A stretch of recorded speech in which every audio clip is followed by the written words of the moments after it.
Ah, Steelbooks, the most premium of cases to store your movies and video games and more. Spend $10 extra on an upgraded case for your movie and enjoy all the scratches, dings, dents, and destruction that comes with it. So I actually really like Steelbooks, which is the whole reason I decided to make this video, and I wanted to show off some of my favorites. Over the last several years, I've actually managed to collect quite a little pile of Steelbooks, and here's some of them. This is perhaps my favorite Steelbook that I own. This is for Frozen, and just look at that art. It's absolutely striking, and oh man, I've always loved this poster art from the film. It's so evocative, and I'm very happy that they decided to release a Steelbook with the art on it. We got the Disney 100 line of films, including The Lion King. I believe that they made 17 total. They made 17 total. I own 5 of them right now, and I'm really looking forward to eventually getting a complete set. There are country-exclusive Steelbooks, such as this Steelbook for Zootopia that was exclusively released through Blue fans in the country of China. That's right, you cannot get this anywhere else outside of China. Here's the Steelbook for Let's Go Pikachu and Let's Go Eevee. This is one of the few Steelbooks I actually went out of my way to hunt down and obtain. It just looks so beautiful and so fun. Oh man, it was really cool when they started making Steelbooks for Switch games. Best Buy does pre-order bonuses all the time for Steelbooks, so if you pre-order an upcoming game, sometimes they'll throw in a Steelbook for free, and that's what this Steelbook for Final Fantasy VII Rebirth is from. And this is my pick for the Game of the Year 2024. Also got the Steelbook for Cyberpunk 2077. I got this for free, with the game that I got for free. And that was still too much money. I don't know who needs to hear this, but please stop saving bad video games. If it launches bad, just let it die. But the Steelbook is nice. So a little bit of history about Steelbooks in general. So the very first Steelbook ever was released all the way back in 2004. 20 years ago now. Feel old yet? The very first Steelbook ever was for Killzone on PlayStation 2. The very first DVD Steelbook was for a Jet Li movie called Hero, and the very first Blu-ray Steelbook was for Pan's Labyrinth in 2007. Since then, it feels like almost everything has gotten a Steelbook release. A movie, a video game, all kinds of stuff. It feels like Steelbooks are everywhere. Steelbooks are well known not just for being a premium case to store your stuff, but also for their usually unique art that you can't find anywhere else. And that's perhaps the main appeal of Steelbook collectors, is the art that comes with the Steelbook. Every single Steelbook ever sold in the world is all made by one company called, prepare yourselves for a shocker, Steelbook. The company prides itself with making a premium product, the cream of the crop, the absolute highest quality case for collectors to enjoy their favorite media. So why do they suck so much? Here's just a few of the issues that Steelbooks have that you really don't have with any other kind of case. For example, Steelbooks rarely come with information on the back of the case itself for the movie or the video game that you're trying to enjoy. There are exceptions, like for example the Steelbook of the first 3 Pokemon movies on Blu-ray. The back actually does have all of the information there on the films, but this is a rarity. Usually Steelbook designers, when they're coming up with the design, want for the art to be on both the front and the back. So including information on the back of the Steelbook itself, very rare. What you usually get are cases of, for example, this 4K Steelbook from Zootopia from Best Buy. What you have instead is a little card here that is inside of the shrink wrap, but otherwise completely separate from the Steelbook itself. I believe these are called J cards, and you know what most people do with them? They throw them out. And when they throw them out, all you're left with is just a blank back, which doesn't have any information on the movie. You know, what's the runtime? What are the language options? What's the synopsis? What's the rating?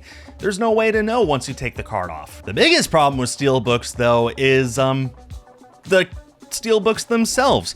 I have this beautiful Steelbook of Frozen 2, which I don't know if I would call the film a masterpiece or anything, but look at that. That's a beautiful cover. The back is pretty good too, but look, it's completely black. And wouldn't you know it, there's a huge mark right there where it got scratched. And it's not like I've been manhandling this steelbook or anything. All of my steelbooks have just been sitting on a shelf collecting dust. I picked them up from the store. I have up until recently taken them straight out of the shrink wrap and just plop them on the shelf ready to watch whenever I want. And yeah, it got scratched, and it's a very obvious scratch, and there's nothing I can do about it. Just because I looked at it wrong, I guess. It's not an anomaly either. All you need to do is do a quick Google search and you will find countless examples of steelbooks getting damaged in all kinds of ways. And some of these damages are pretty severe.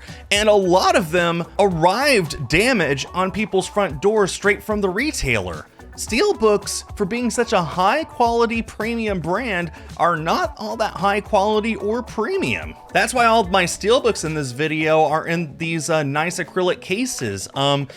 It's because I don't want for them to sustain any more damage like that. And I've ended up putting every single steelbook I own in these cases. And it makes me nervous to ever take them out of the cases. If I have this is my only copy of Frozen 2, if I want to watch it, I'm probably going to have to think a little harder about, do I really want to go through the trouble of taking it out of the case, maybe even damaging the steelbook itself a little more in doing so?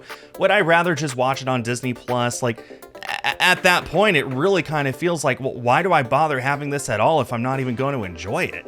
So we not only have quality control problems with steelbooks, not to mention how easy they are to damage, but we also have other problems with steelbooks that is less the problem of steelbooks themselves and more in the way that manufacturers and retailers and distributors have started to use them. More and more often these days, it feels like steelbooks are the only option to buy a movie and own it in 4K. For example, this 4K of Wish, which, by the way, doesn't even have the title on it on the front or the back, it's just on the spine, it's really, really small. This 4K copy of Wish was exclusively sold through Walmart, and that was it. There was no other way to buy Wish in 4K. I know there's a lot of people who are about to make the joke of, well, who would want to own that movie anyway? It's trash. That's not the point, you know it. Disney just announced that Inside Out 2, which is one of the best animated sequels of all time and the biggest, highest grossing animated film of all time, period, is only going to be available to own in 4K by buying the Steelbook exclusively through Walmart. You want to just go and get the cheaper copy with a regular case? Bummer.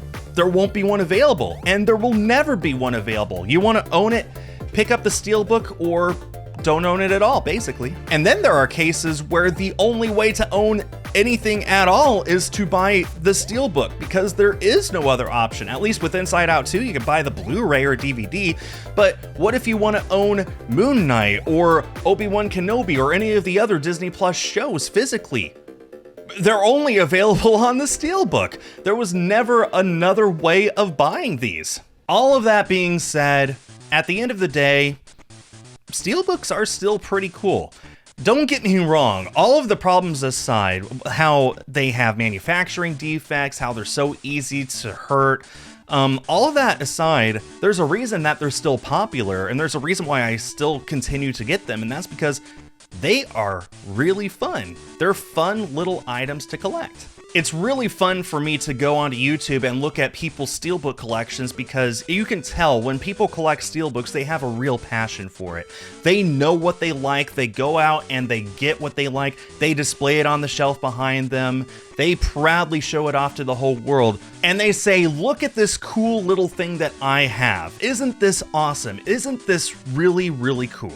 Steelbooks display well, they usually have fun, unique artwork, and if anything else, they're an interesting variant of something to collect. If you want something a little more interesting than just the off-the-shelf cover, Steelbooks are a pretty good alternative, and usually they're only a few dollars more expensive, and sometimes they're not more expensive at all. Sometimes they're the exact same price, so, you know, why not? Despite having to take extra care of them and having to deal with all of the problems that are inherent to the product, I still like Steelbooks, and I'm sure I'll be adding more to my collection in the future, whether I am hunting down Steelbook variants or if it just happens to be something that's the only way to watch a movie in the best quality possible, or maybe some other reason. All I know is that steelbooks are fun, this video was pointless, and now I've wasted my time and everyone else's. I hope everyone enjoyed though, and please let me know if you collect steelbooks in the comments below, and please consider subscribing and all that other junk YouTube wants me to tell you.